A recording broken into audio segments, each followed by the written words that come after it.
Welcome to the Surviving Siblings podcast. I'm your host, Maya Roffler. As a surviving sibling myself, I knew that I wanted to share my story, my brother's story. I lost my brother to a homicide in November 2016, and after going through this experience, I knew that I wanted to share my story and his story. And now it's your turn to share your stories. Hey guys, welcome back to the Surviving Siblings podcast. We have another incredible surviving sibling here today. Some of you may already know her. Her name is Anne Pinkerton, and welcome to the show. Thank you so much for having me, Maya. I have been so excited to get you on the show and chat with you after meeting you and having you do an incredible session at our summit. It was such a wonderful event. And your amazing writing session, which we're going to get into all of your writing very soon on this episode. But I wanted you to come on to tell your story and tell us a little bit about your brother, David. If you can kick us off, Anne, and tell us a little bit about your dynamic growing up and your relationship and family dynamics, that'd be awesome. Sure, absolutely. I have a kind of funny family structure in some ways, although when you're a kid, you don't know what you don't know. So I was born into a family of brothers who were from my mom's previous marriage. So I'm her baby, but I'm my dad's only. So they married a little bit later. So my half brothers, Tommy and David, were 9 and 12 years older than me. And I think because of the age gap, and frankly, just because David liked me, he took on a lot of caregiving when I was little. The guy literally changed my diapers and babysat me and played with me without even complaining. I feel like in some ways, I looked up at him a little bit like an uncle as much as a brother because there was such a caregiving kind of relationship there, especially when I was tiny. But he was also really instrumental in terms of getting me excited about doing things that ultimately were the things he was passionate about, like water skiing and learning to ride a bike and taking hikes in the woods and checking out cool plants. Anything that had to do with nature and sports was his jam. And so I remember really vividly growing up with him, always having a lot of fun with him outside. And even if that was just in the paradise of our backyard, we were always doing fun things together, playing games. And he was just a hell of a lot of fun, actually. Yeah, I've totally gotten that from reading your book and the conversations we've had. So excited to learn more from you in this episode about that. But I love that. And I think I've connected to your story in so many ways because my brother and I, even though we didn't have the age gap and he's not my half brother, we'll talk more about that in a little bit, but we connected in nature as well. And so just reading and learning more, I'm just like, yes, I totally get this, because those are some of the most magical memories. When people ask me, they're like, what is your best memory of you and your brother? It's always something in nature. Is it like that for you too? Like when someone asks you, or what are your thoughts Yeah, about I that? think Yeah. so. Yeah. Even though there were certainly family birthdays and holidays and things like that where we had some really good times together, I do think it was outside. There's a chapter in my book about our cabin in East Texas where our parents took us to be outside of the city of Houston where we grew up, and it was an amazing getaway. It was really a quite humble little cabin, but it was just off of a lake. So we got to do swimming and water skiing and boating.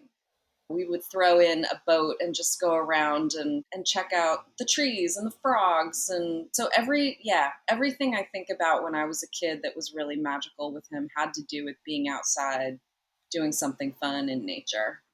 Yeah.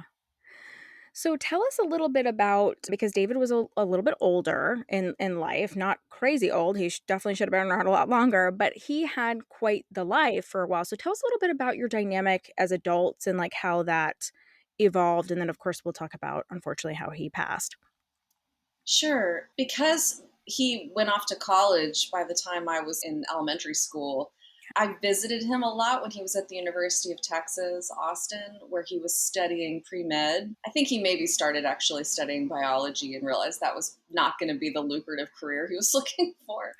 He was always a scientist and a very curious mind. And he pivoted to pre-med, and my mom and I would drive out to Austin to see him a lot. And so it was always a big deal to go see my big brother in this cool town. Austin is and was a really great city, and I always thought it was a super cool place to visit, and it was a big deal to go for the weekend.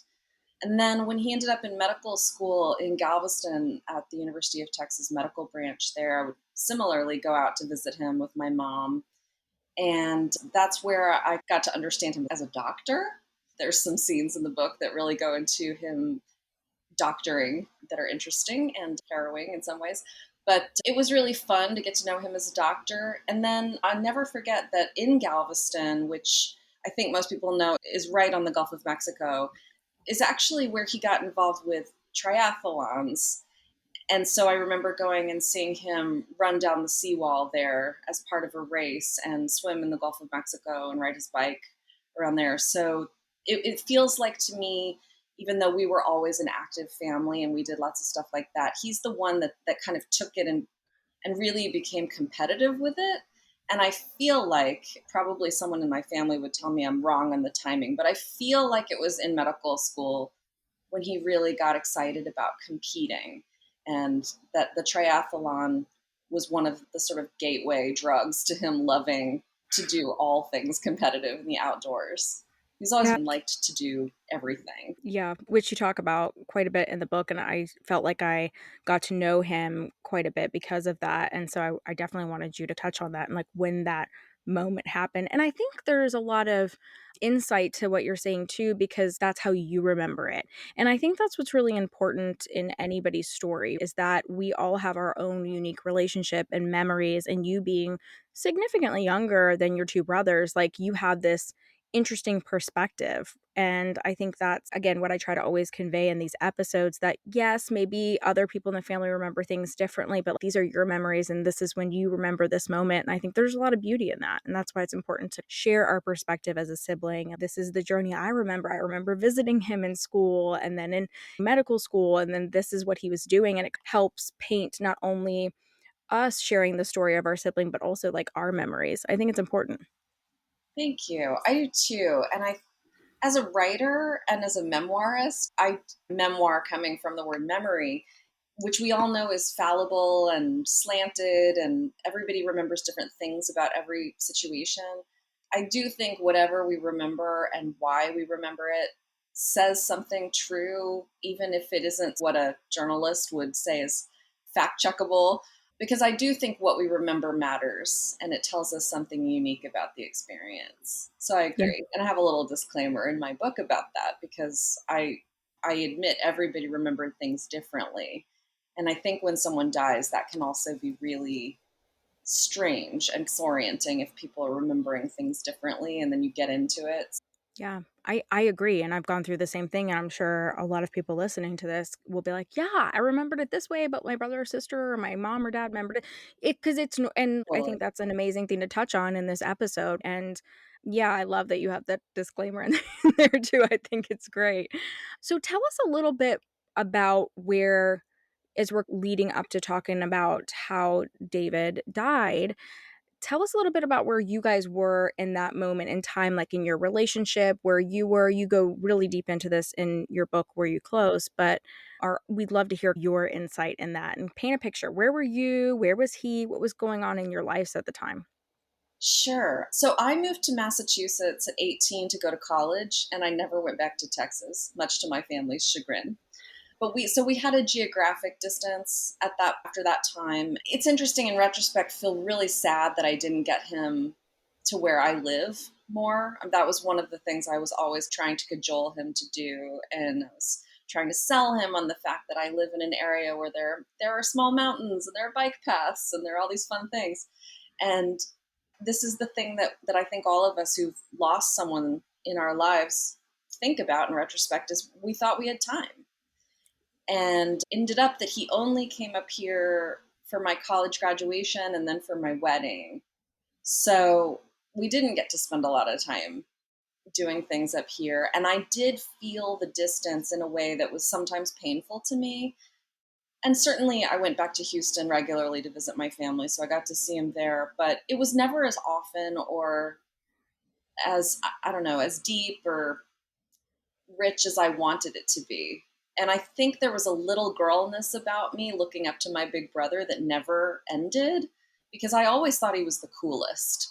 And I always wanted to be in some way on a level playing field with him. I was itchy to be an adult with him because then it felt like I wouldn't be the baby all the time. So we talked, and I knew that he was often on various excursions and adventures around the globe whenever he wasn't working. He did end up working as a radiologist and had a really thriving career, but he partly loved it because it gave him a good paycheck and a lot of vacation time. So he would take off and travel around the globe. I'm not sure that even if I talked to everyone in the family, I could put together a list of all the places he traveled because he was just curious about seeing everything, anywhere that was beautiful. And probably more than some people who would love to see cities, he loved, of course, wild outdoor spaces. And so he was in places like the Badlands in North Dakota or in Iceland, or he wanted to be somewhere really spectacular where he could be wowed by the whole environment. And so he was always on one or another excursion, and I would hear about it at the holidays, or we would talk on the phone, and he would very humbly tell me that he had won all the things. And because he was in an adventure racing team and he was in cyclocross racing and he did ultra marathons and you name it, he was interested in it. Although I learned later how much he didn't like swimming from our surviving brother, which I thought was very strange. But I didn't think about where he must be. I think one of the most disorienting things for me when he died was that I didn't even know what he was up to.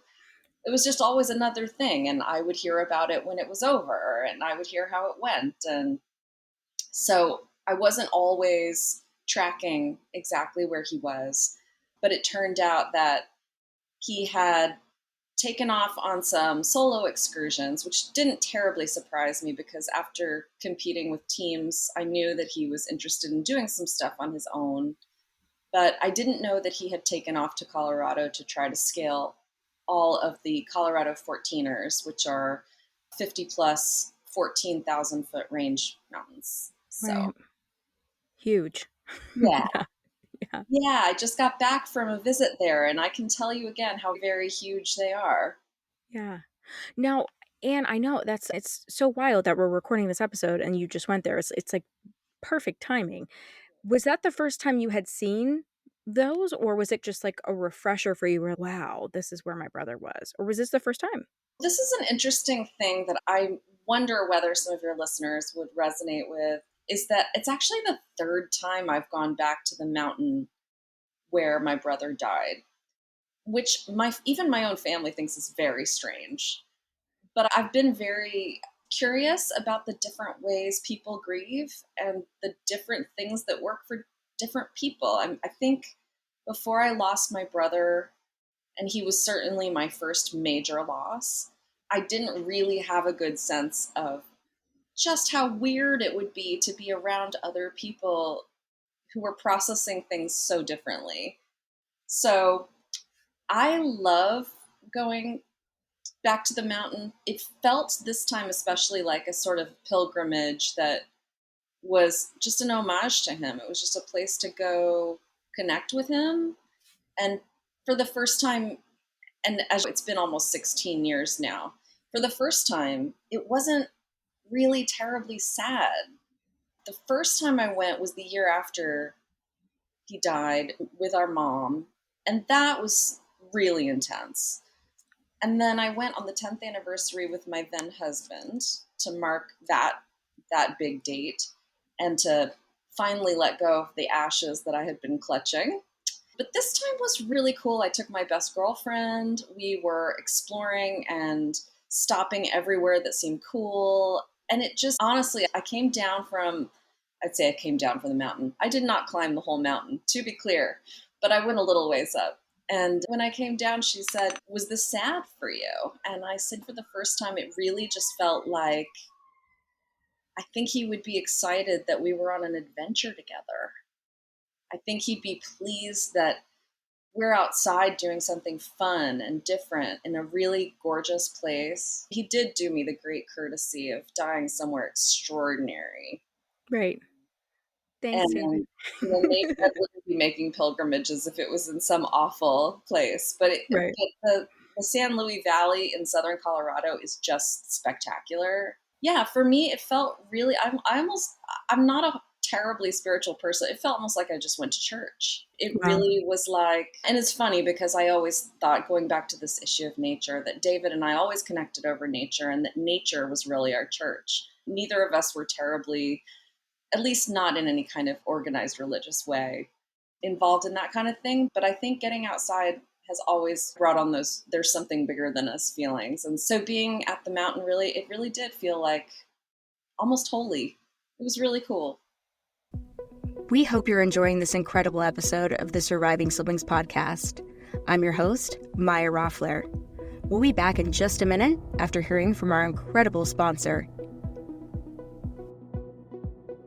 If you've lost a sibling, trust me, I know exactly how you feel.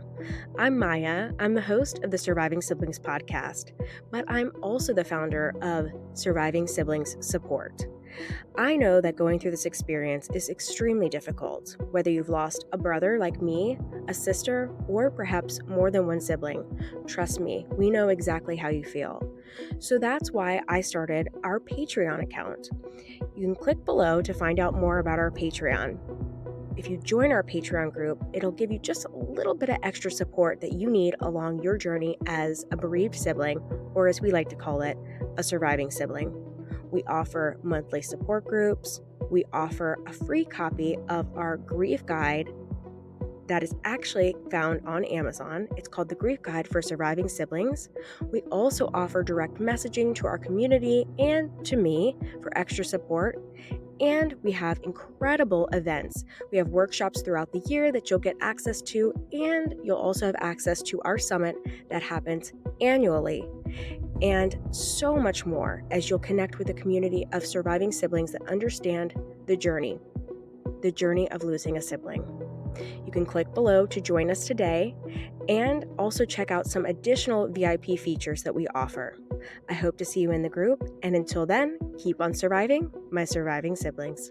I was literally going to ask you that, and you already answered it, which is perfect. I was going to say, did you feel like maybe that was your spiritual and you totally answered it. Yeah. And it's interesting you say that, and I'm really glad that we're talking about this because when I do talks or I chat with siblings or do lives, and I'll often say there's a lot of components to the grief journey. And I do feel like it's physical. I feel like it's mental. I feel like it's emotional, and it is spiritual. And sometimes people are like, I'm not religious or I'm not this. And I'm like, sometimes it's just going out in nature and being connected.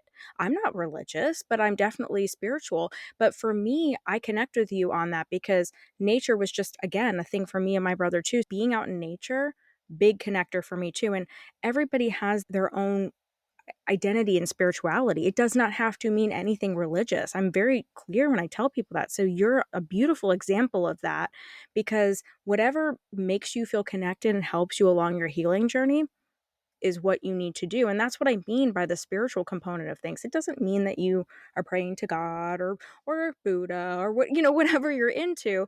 It doesn't always mean that. It means there's something, I feel like it means that there's something bigger than us, right? And there's a way to connect us to our loved one who passed away. That's what I feel like in that part of the journey. And I do that you also are talking about going back to the site because there's a lot of you guys that listen to this. I know that's a thing. People want to go back to where it happened. I've had people on the show that talk about it. And then there's some people that aren't into it. They're like, I don't even want to go. And I think it's okay. I think both ways are okay. I think you have to do what's right for you because for me, I'm like you, it's like an evolution, but I think your journey is really beautiful. And the 3 different visits, your companion was so different for all 3 different visits. And then also where you were in your grief journey, but your life journey too. And I think that's powerful. Thank you. Yeah, I agree. I mean, I think one of the things that, in terms of grieving, having spent a whole bunch of years now thinking about this, and it's something I do share when I do writing groups about this, is it's really important that people not feel that there is a path, that this notion of the steps that Elizabeth Kubler-Ross laid out, and that there's some kind of linear thing that we're all going to go through, and then at the end we're going to come out whole again. It's not quite how it works. And as you say, everybody's experience is as unique as they are, and as unique as every family is, and every friend group, and whoever is impacted by the loss. And so I try really hard to remind people that they needn't be pinned down by some sort of prescribed notion about what it's going to be like. But I also, and I think this story is a good one for that, I try to tell them there is light at the end of the tunnel. There, things do get better ultimately. And I think when you're really in the throes of fresh grief, it's so hard to imagine that you're ever going to be okay again, that you're ever going to laugh again, that you're ever going to think of your person that you lost without bursting into tears. And I think the good news about doing the grief work is I think it makes us more resilient and more appreciative about the things that we're here to enjoy if they aren't. And so there have been some perspective things about going through it that have been actually really poignant for me. And I do really try to let people know, and I hope everyone listening here, regardless of where they are on their path, they know that at some point things really do get better. And you can go back and look at something really hard, and it can be beautiful and emotional, to be sure, but Yep. not agony like it was at the beginning. Yeah. And again, I think you sharing with us, going with your mom and then your husband and now your friend, it's so interesting. It's like a trifecta and evolution. But I agree with you. And I think a lot of people, and had I listened to us saying that years ago, or if some of you guys listening might think it's never going to feel better. I'm never going to be better. Trust me, I was there. I know you were there, and it feels impossible. It feels like it's always going to hurt horribly. It's always going to be like this big mountain we can't climb. Like it feels impossible. But something I always say, and you've probably heard me say this a million times and too, like everyone else, that whole idea of like time heals all wounds, that's not what we're saying. But what I like to say is I like to rephrase it and say, time allows us to heal, and versus this whole, because again, that's shedding light on the fact that we all have our own timeline. There's some of us that are in this for a couple decades and then we're like, oh, I'm ready to process it now. Some of us are like, let's process right in the moment. So it's not a matter of time heals all wounds. It's a matter of time does allow us to heal and gives us the tools, like you said, to be more resilient and understand what we're going through. And whether it's reading your book, listening to the show, getting in groups that understand us, that's a big difference as well as being around people that understand us. And those things do take time. And so that's why I like to highlight that too. So yeah, I think you bring up a lot of great points. But did you feel this way too? And when people told you in the beginning or when you were really in the throes of it, if someone were to say, "Don't worry, it will get better," didn't you almost feel like, "What are you talking about? No, it's not." Like, I felt that way. I felt very angry. No way. Or were you open to that advice? Because I feel like sometimes when people listen to episodes or anything that we do, they're like, "No way, it won't." And then it's interesting if they come along the journey with us because it does shift for them. So I'm interested to see if you felt that way in the beginning too. It's so interesting you asked that because I don't remember anyone saying that to me. And I Yeah. actually probably could have used someone saying that to me. Mhm. I think one of the reasons I'm so grateful to be here today, and grateful for the work you're doing and for the other people who are talking about these issues and writing about these issues and bringing them to light, is that a mere 16 years ago, and you and I've talked about this, there was so very little to be found in the way of support for siblings. I reached out to compassionate friends and they told me there were no sibling groups. I looked for books and I could barely find any. I will say I was really excited to know you had Elizabeth Davita Rayburn on your show, because her book, The Empty Room, was one of the only things I could find. One of the only ones, and I adore her. I know, crazy. She's amazing. And I think because she not only shared her own experience of losing her brother, but also brought so many other siblings into the conversation, it was the first time I felt like I wasn't the only person in the whole wide world who had lost a sibling and was having a hard time about it. Yep. Because, and I'm sure many people on your show go into this, I know they do, this issue of being asked about your parents and whether they were married and whether they had children. You're going, but I'm standing right here. Yeah. And I was the sister. Do I not count? That was such a big part of my experience. So I don't remember anybody saying it will get better. I Yeah. remember bursting into tears in inappropriate places and people asking me what was wrong and me feeling like it was the most obvious thing in the world. My brother died. Shouldn't everybody know this about me all the time? I got interested in that notion of wearing black armbands that people used to have, or wearing all black in mourning, because I was like, everyone needs to know I'm carrying this every single moment that I'm awake, and it's coloring everything. And so I burst into tears. They'd ask me what was wrong. I would remind them of this catastrophic event that had turned my whole universe upside down. And they would say things like, "Oh, you're still upset about that." And I would be like, "It's been 2 months." No, I didn't have anybody say it's going to get better. I think if someone had said that, I would have felt like they at least understood that it was really bad right Yeah. then. And I Yeah, didn't feel you that. feel like it wasn't even acknowledged for you, which is, again, a lot of you guys listening feel that way too, and I did too. I definitely did, and I think the reaction that I had whenever somebody was like, "Oh, it'll get better," I was like disregarding that because I was like, I think I felt a lot like you because it was like nobody had really listened to me. So by the time that poor person came along that was trying to tell me that, I was like, whatever. Nobody knows what I'm going through. I think it's interesting though, you talking about wearing all black and all. I connect with that too. No one's ever come on here and talked about that before. And so it's why it's so important to share as many stories as possible. And I think that perspective is very interesting. I was that way too. I was like, I want to wear all black. I like wearing black anyway, but that's a whole other podcast. But I get what you're saying though. It's like, how do I show this to the world to make it real in a sense? Because it was like wasn't real to anybody else, but it was real what happened to your parents. It's real what happened to fill in the blank. But how do I show that I'm hurting too? Yeah. A lot of people feel invisible too. I think it's a great point. One of the side things I got fascinated in was grief ritual in general, and certainly other cultures do it better than we do. And also, we used to do it better. And I'm going to say better because I just think it was more honest that everybody's mortal here and everyone's going to lose somebody. And that used to be a more public situation. Part of it was the markers of clothing or bands or whatever, but it was also that people came together in community to grieve. And it wasn't considered like this contagious, terrible thing where people were afraid to talk to you. So I think even American culture has gotten more and more like worried about admitting that we're emotional beings walking around carrying hard things all the time. And I think it's really to our detriment.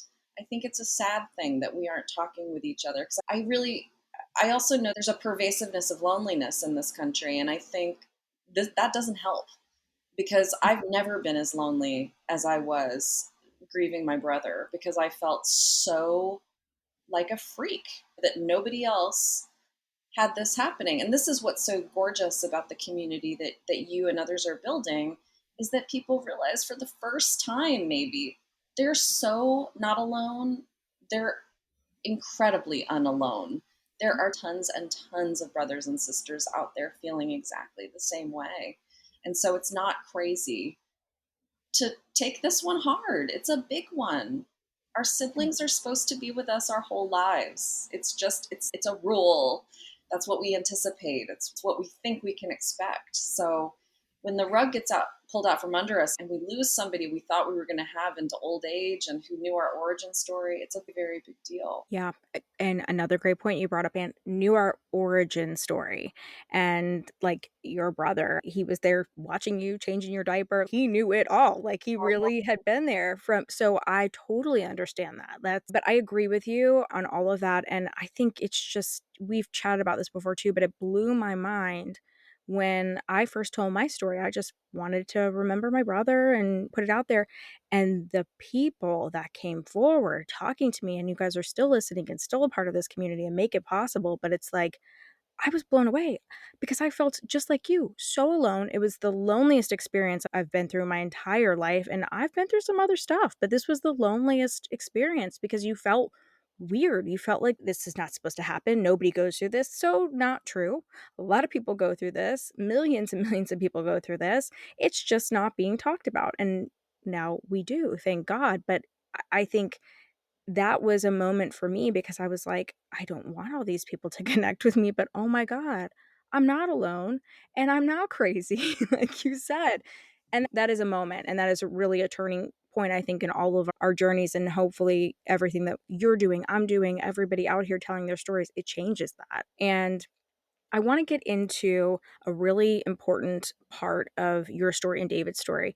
And in reading your book, I connected with it right away. It's like how I begin the entire show, the call. We all remember the call, or if we had to make the call or receive the call. And that's a moment in your book too. And I'm like, oh, another thing us siblings have in common. Can you tell us a little bit about what that was like? And then obviously tell us a little bit about David's passing. And then we'll get a little more into how you decided to write the book, because this is all kind of an evolution that you went through. Sure. My then husband was a touring musician, and I'm still pinching myself that he was home the night that the call came in. This was back in 2008. So we didn't all have iPhones on our hips. Believe it or not, there was a time like that. Yep. So he and I had actually gotten home late, and the phone rang after midnight, which was incredibly bizarre. And we did have caller ID, so I could see it was my mom. And that made it even weirder because she's my mom. And I remember being so freaked out looking at the caller ID that I didn't pick up. It was like when you know something is very wrong just because of all of the cues surrounding it. And my brain didn't go to what that might be, but the whole thing felt so eerie. And of course, she called back. Then I had to pick up. But I think many of us have had that experience of that it's too late. This person wouldn't normally be calling at this time. What's wrong? And it was very much that way. And at that point, she was calling to tell me that David was missing. And having a missing person is a whole other thing too. I will forever be heartbroken that he died.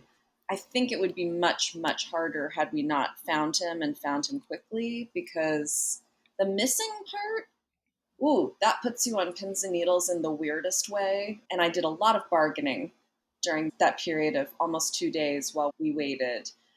That was some of the longest waiting, very painful. And I know that there are families who have to wait forever sometimes. And it just kills me to think about it, because that is, I'm not sure I'm a person that believes in exactly this notion of closure, but I think it would be incredibly difficult to process what was already a harrowing loss for us had that gone on longer or never had a resolution. Yeah, that was the night that I had to stay up thinking that my brother was missing, because he was, and halfway across the country from me missing too. And it just, so there are these issues of closeness in my book, and they're geographical as well as metaphorical, because there was some of that in our relationship, and certainly I felt very far away that night, and really it was terrible.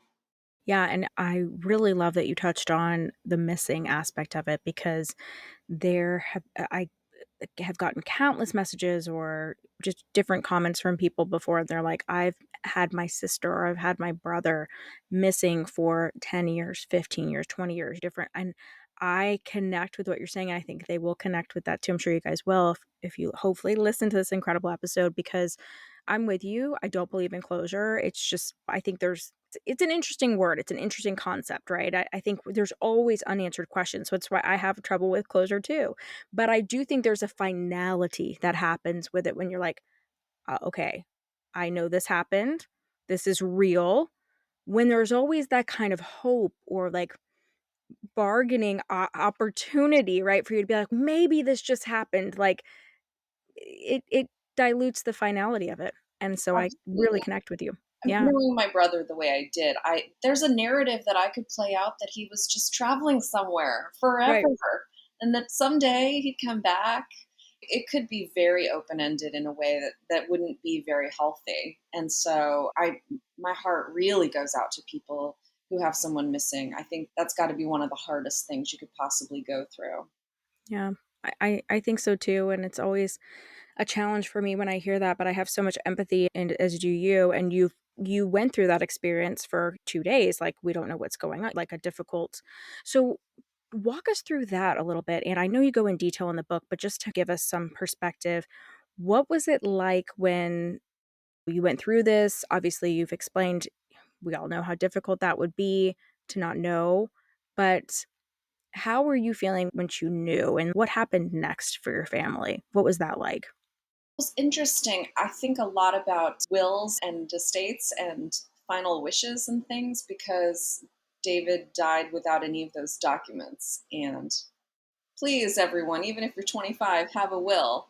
Just makes so many things so much better for people who you leave behind. And it's just it was very hard to not know what he wanted, but I give incredible credit to his teammates, those men and women that he'd been on racetracks with and done orienteering with and all over the place. I think when you've done life and death adventures with people, you do talk about it. I know you do because I talked to his teammates. And at least they knew that he wanted to be cremated because my mom and I had no idea. Tommy, my other brother, had no idea. We were we hadn't had those conversations because David was 47 and he was in his prime and we hadn't accepted that everyone dies. And so it was really a huge gift that his teammates were so informative to us when we were just scrambling to have any idea how to cope at all. We argued over what to do in terms of a ceremony. Ultimately, ended up having a very beautiful ceremony that I describe in some detail in the book in a Unitarian church that was David and Tommy's stepmother's church. We can talk about being that whole thing too, because I have a relationship beyond our shared mom with David and Tommy's dad and stepmother. So that's been a really important aspect of it. Is also these kind of extended family units that came into to help when we were so beside ourselves. We were a total disaster. And it really made me think, in retrospect, how crazy it is that families have to plan funerals in the immediate aftermath of someone dying because it's your executive functioning is not high in those moments. No, absolutely not. No. All Yeah. that death admin stuff is brutally hard to negotiate. And so I'll forever be grateful to David and Tommy's stepmother, Sarah. She was an absolute godsend. Basically, my mom went to Colorado and started dealing with things. And some of my brother's teammates were there as well. And so they rallied together and dealt with the immediate things that had to be handled while I was out in Massachusetts feeling very displaced. And ultimately, things came together in Houston for a really great memorial service, but it did take us some time. In part, I think every death is difficult, and I think a sudden one it just throws people even more off their axis in terms of there's no scenario in which we thought we would be having to plan for this. Yeah, I agree. I think it brings on different challenges and we've talked about it in different episodes. There's anticipatory losses that have their own challenges and it's why it's so important to me that we don't often people will say this was the worst thing or this is the worst thing. It's all bad. It's just what comes with each one. And I so connect again with what you're saying because my loss was sudden too. And by no means were we expecting to plan a funeral and cremate my 27-year-old brother. So it's like you're totally in shock over all of this. And you're sitting there and they're like, "What urn do you want? When do you need the ashes?" Like all this really weird, matter of fact kind of admin stuff, like you said. And it's, I don't even think this is real right now. And I have to make this decision. I often feel just the stages of grief with Kubler Ross and all of that, right? That's thinking through anticipatory. I think all of this stuff was created for anticipatory losses, right? In a lot of ways, because we know we're going to have to plan a funeral at some point. We know we're going to have to. Was this really created for sudden loss? But how do you know? Do you open a funeral home? Hey, we specialize in sudden loss, so we know what to say. So it's, I have to make myself laugh sometimes, Anne, when I talk about this stuff because I'm like, but I get what you're saying. It's just not the whole planning a funeral, celebration of life, or whatever you choose to do, it's not geared towards this happened suddenly. Even though the church or funeral home, or they see it, it's not what you would expect to be going through. And I think there's a lot of importance in bringing that up for people, especially if they've been through a sudden loss, and just know that it's okay to think this was totally crazy and not real, while also saying, "Sure, we'll take that casket, that will work, and we can do the the memorial or the service or the viewing on Friday at 6." Like, it's crazy weird. It's super weird. And I know that your story very much intersects with mine in terms of that complete, there's no disorientation quite like it. It's an absolute massive, I don't even know if shock to the system is big enough. It's catastrophic feeling. It's hard to put your pants on. It's hard to know how to eat a sandwich. Nothing makes sense in those moments in the early aftermath of something that is so unforeseeable and so sudden. It's just it's strange. It like makes me feel uncomfortable talking about it because I remember how uncomfortable I was. I had no idea how to navigate anything in that moment. And it was that's why I'm so grateful for the people who were around us who were functioning a little bit better. And it's Yeah. not that they weren't affected by what happened, but they just had 1 degree removal so that they were able to cope, because we could have just lay down on the floor for the rest of our lives. It was so unbearably difficult to accept. Yeah. So then having to do things like that in funeral homes and whatnot just is it adds a whole other surreal dimension to the entire experience. And I remember receiving my brother's ashes and it being, quite frankly, one of the weirdest things that I've ever experienced. And it does happens every single solitary day in a funeral home, and for them it's just the order of business. But again, they had to look at a family accepting this box that made no sense and see how completely beside ourselves we were. And it Yeah. wasn't and it was partly that our beloved person was gone, but it seems incomprehensible they can then be in this tiny box. The whole thing, it defies logic on so many levels when you go through it. And so I remember at the time my mom and I checking in with each other and just saying, just put one foot in front of the other. It was a very moment by moment kind of way of trying to just get through an hour a day. Those early times were really bizarre. I don't think I really ever understood the put one foot in front of the other or just take it day by day. I've never been that personality at all until this happened. Then I got it. It was like, "Oh," 'cause I'm always like a future thinker and planner, and it, even though this experience is so horrific, it did teach me to be much more in the moment, what you were talking about a little bit earlier in this episode. It does teach you to be much more present, and after coming out of the trauma of the loss for me, I've always been like a worrier, super anxiety, which I found through lots of therapy. It means you live in the future a lot because you're always thinking. People who tend to be in the past, like they tend to be a little more depressed because they think back. I'm like, oh, wonderful. I'm not a psychologist, but check. It clicked with me when my therapist did explain all of this to me.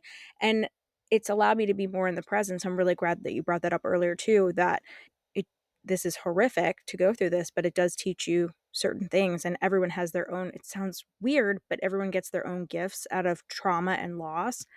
And that was one that I got. So I totally get that phrase now, but I didn't. Would have not understood that. But it literally is just sometimes one foot in front of the other for an hour. take a shower today, brush your teeth today. It's intense. Yeah. Yeah. Those little things, just getting through them and realizing that you can live again. It's a big deal. So, and you go through losing David. And you talk about this at length in your book, but he fell, right? So if you want to just explain a little bit about what happened to him, then I want to talk about how you went from 2008 to last year when you published the book. I really want to touch on that because it's such an important part of your story. But tell us just about David's. What did you guys find out about him? He fell well on an Yeah. adventure, but yeah, what happened? It's interesting. To some extent, we'll never have the whole story. So, Right. spoiler, I don't have that for you. But he was very ambitious, as aforementioned, and was very fit and very planful and had a great sense of navigation and all of that, which I only mentioned to say that's part of why we don't understand what happened, is that he was technically, from the vantage point of many other people who do that kind of hiking, really prepared for it. He took off in the morning to try to bag 3 14ers that day, which he did do. And the reason we know that is that he signed registers at the top, things I didn't even know were a thing until this all happened. But there are registers on top of mountains where people who've summited can leave a note in their name. And so he had done that on all three of these 14,000 plus foot peaks in the southern Sangre de Cristos, Ellingwood, Blanca Peak, and then finally one called Little Bear.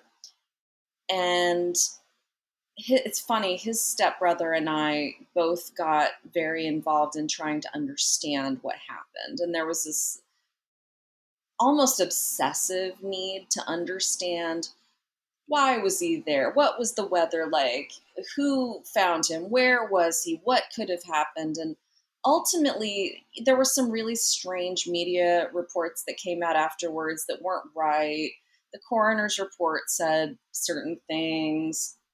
But what was probably most helpful to me was the reports from some other hikers who'd been on the mountains those days that he was out, and also talking to a search and rescue guy himself who hadn't actually been on my brother's search, but had a really keen sense about how those things go. So ultimately, my obsessive curiosity about what happened got us to the point where he fell after summiting Little Bear, maybe due to disorientation from weather, altitude, could have been a combination of factors. He could have been exhausted because, even for a super fit guy, three of those mountains, especially when you live at sea level in Houston, could mess up a body.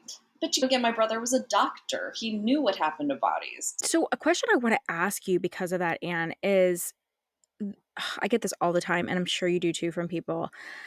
How do you stop the what ifs? Because you sound a lot like me on my story. Although two completely different losses, there were still a lot of unknowns. And I connect with you on that kind of put on your detective hat. Let's go out there. Let's figure out. But we'll never know everything. We'll never know everything. And in my story, like there was a moment for me when I finally felt like I got enough information and I had to release that fact. I had to say, I have to know. I'm never going to know everything, but I think I know enough so like I can release a little bit or I could breathe a little bit. But I think it's so hard because it's a journey to get there. What advice would you give for people that are constantly asking the what ifs? What like people get stuck in this for years, sometimes a lifetime. What advice do you have? What shifted for you? I would love to just chat about that for a second. I don't know that I have a magic answer about this one. I think there's something about my whole journey that, and it's something that I've certainly heard from other people after sharing my story, and I know you have too, that there's a sense of just finally being seen with your pain, with your loss, and then sometimes with your obsession to know that sometimes just being seen about it is a really big deal. And I got part of that out of being in a bereavement group. And I got part of it from books like Davita Rayburn's. I also I can't overestimate how much it meant to me to know that there was someone else in the family that was also asking those questions, even though we don't have the answers. I was 9 years out, and I think I published a short piece from the book.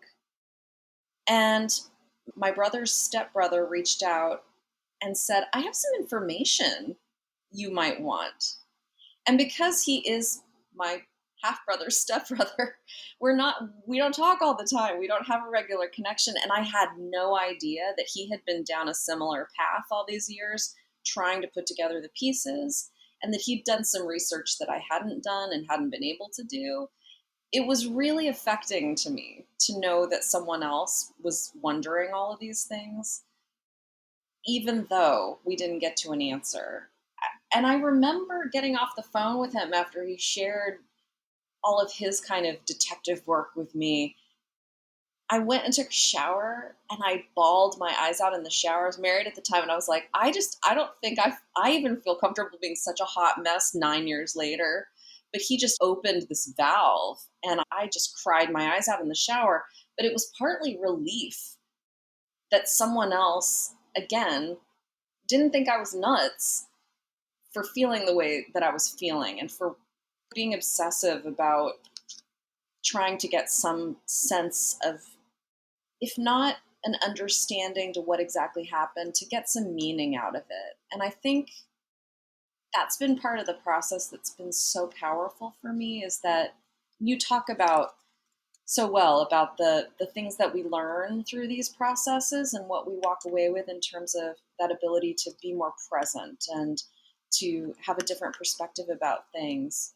I do think there's a lot to be said for recognizing that you aren't alone with your feelings and that other people can go down the same path. And I, I really can't overestimate the sense of just knowing you're not alone, the sense of community that makes you feel like you aren't broken. And so I don't know how to answer the question exactly what to do. I think you did a great job. That's Well, perfect. Yeah, and I think it's the answer is it's unique too for all of us, which you just perfectly described. But as you were talking, I was like, "Oh my god, that was a moment for me too," because and I thought I was the only one out there with my detective hat on trying to figure this out. And I talk about this in the first season, but when I finally got a detective that would work on this and like really actually cared and pulled everything out, and I just adore him for this, but I found out that my father, who I did not have a close relationship with, who I do now have a close relationship with, had also been calling and doing the research and was not giving up. That changed everything for me too. So I so connect with you about your his stepbrother calling and saying it was a moment for me finding this out from a stranger telling me there's one man that calls all the time and is emailing all the time. And I was like, who is it? My father. And I just got back from seeing him in Africa over Christmas. It changed the game for me because I was like, we grieved very similarly. And it just changed everything. Feeling seen, I think, is huge. And that's why you're right. Community is really important because I wish I had community. I didn't have to wait for that moment. I'm sure you wish you didn't have to wait for that moment for your brother's stepbrother to reach out. And that's a long time to be going through that. So I connect with that too. It is an answer. Community is the answer, so you don't feel alone. Okay, so your book came out in 2023. So based on what you're saying, you had written some stuff, but why now? Why publish the book now? Because it's been out for over a year now. So tell us about that. Why now? it was such a long journey. Part of it is for people who've published books, partly it just takes a really long time to bring a book to market. So that was part of it. Part of it was that I didn't know exactly what I wanted to write, and part of it was that I didn't know exactly how to write it.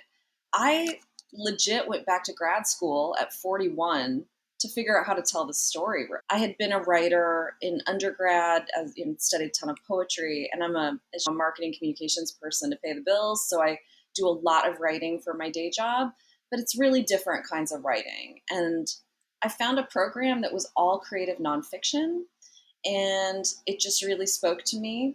I sent them a writing sample that was related to losing David and got in. And I had no life for 2 whole years while I got my MFA. but it was an incredible program and a huge game changer.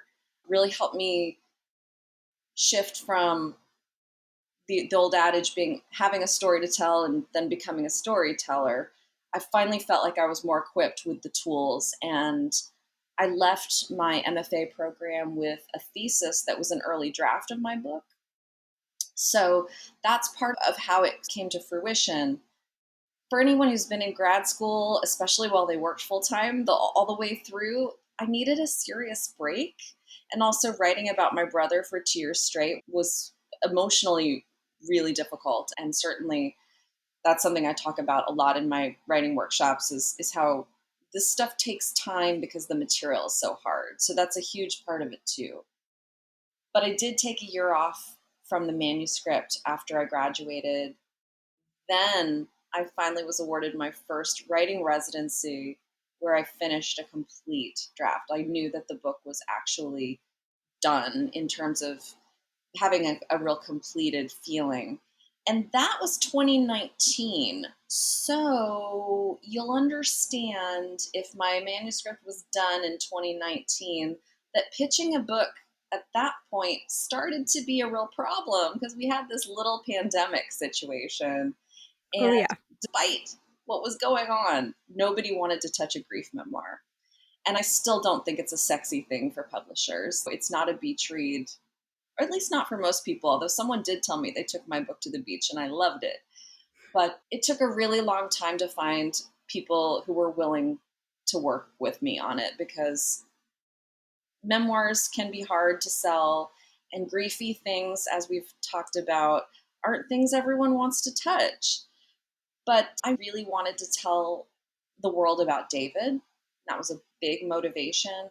And I really wanted to share something that, like you've done here, tells people they aren't the only one. Because I can't overestimate how stunning it was to go to the bookstore and have even clerks say to me, like, oh, that is really weird that we don't have anything about brothers or sisters. Here's some stuff about parents and children and spouses and all the stuff that we much more commonly tend to elevate in the realm of this whole hierarchy of grief notion that I isn't mine to claim, but is one that has felt really resonant. That I wanted so badly to be able to offer something to one other brother or sister out there. So it was really very much an exercise in perseverance, but it did take a really long time. I don't always know how to answer the question of how long it took to write because it was in fits and starts over so many years. I can say that even once I got a publishing contract, it still took almost 2 more years for it to come to market. Yeah. So that's a Cliff Notes version of the path, but it just took a long time. And I think when people are writing about very difficult personal things, it's really important to not feel rushed about it because I think it can feel re traumatizing sometimes if you don't take care of yourself in the process. I had to take a lot of breaks. I just did because it was so hard, even though it felt really rewarding to put everything down on the page and work my way through. The book is a real kind of tangible example of my grief process. I think to some extent that's what it is a 10-year journey of Anne grappling with losing David and all of what that meant. It's very specific to my situation, but it's also universal in terms of that it takes a long time, a lot of times. I know that we've talked about this issue of the complicated grief that the diagnostic manual decided to put into play a couple years ago. I think it's really difficult for people to think that they get 1 year to grieve and then they're supposed to be all done. I mean, going back to that whole, there's no straight through line. I guess I Yeah. also wanted to share that with people that you're not the only one who gets obsessed. You're not the only one for whom it takes a long time. And yeah, it's really that sense of wanting to connect. And I've been so delighted that it has connected with readers that way. So that Yeah. makes me feel like it succeeded in doing what I wanted it to do. Definitely. If that was your intention, definitely, and so much more. And I would agree as someone who's read the book, like it definitely is like it's there's so much David in it, but it is your journey. It is your journey. And I know you guys, if you have not read it, will connect with it. But I want to go back to what you were saying though, and then we're gonna talk about where to find your book and everything. But that it took you a long time to do this. I love that it took you a long time. What is that? What does that even mean? I felt so much pressure personally. So I just connected all of this to tell my brother's story, to get it out there. I was like, oh my God, if I don't talk about him, if I don't create something, if I don't do something, he's going to be forgotten. But I love that I waited 5 years to, as I always say, come to the mic and tell the story because I was not ready before then. And there was not much of a journey to talk about. And I try to drive that home with people that apply to be on the show because a lot of people apply to be on the show now. And I think it's beautiful that they want to share their sibling or, God forbid, siblings and their story. But there's so much power in what you're saying and sharing, and like it took you time and that's okay, and taking breaks because you're right, it is re-traumatizing to tell your story. And I have had people think they want to share their story or come on the show, or they think they want to write a book, or they want, and then they end up stopping and they're like, you know what, I'm not ready.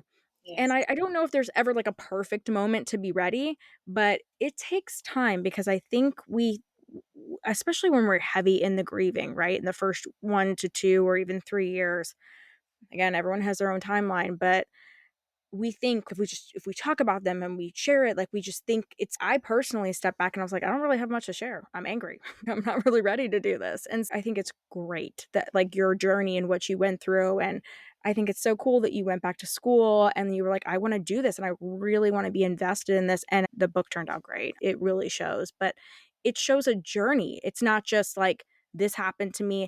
And I find that to be inspirational, right? Like you're sharing what happened, but you're also sharing like this was hard and this was difficult and but here I am and here's the product of this. And I think that's what I personally find in my grief journey, and I think you guys listening do as well, to be helpful. Okay, this really was awful. This was hard. These were my moments, but this is how this person came out on the other side and this is what they did with it. That's what I find inspiring, and I think that's reflected very well in your book. Thank you so much. It's all I hope for. Yeah. Yeah, but I think again, it's don't rush. If you get anything out of this episode, I'm going to get so much out of it. But the mantra of not rushing the grief, because it can be re-traumatizing. Because I'm sure everybody asks you, "Oh, was it cathartic to write the book?" Because everyone always asks me, "Is it cathartic doing the show?" And it's amazing doing interviews, and I love having people like you on, Anne. But when I did the first season, it was my story.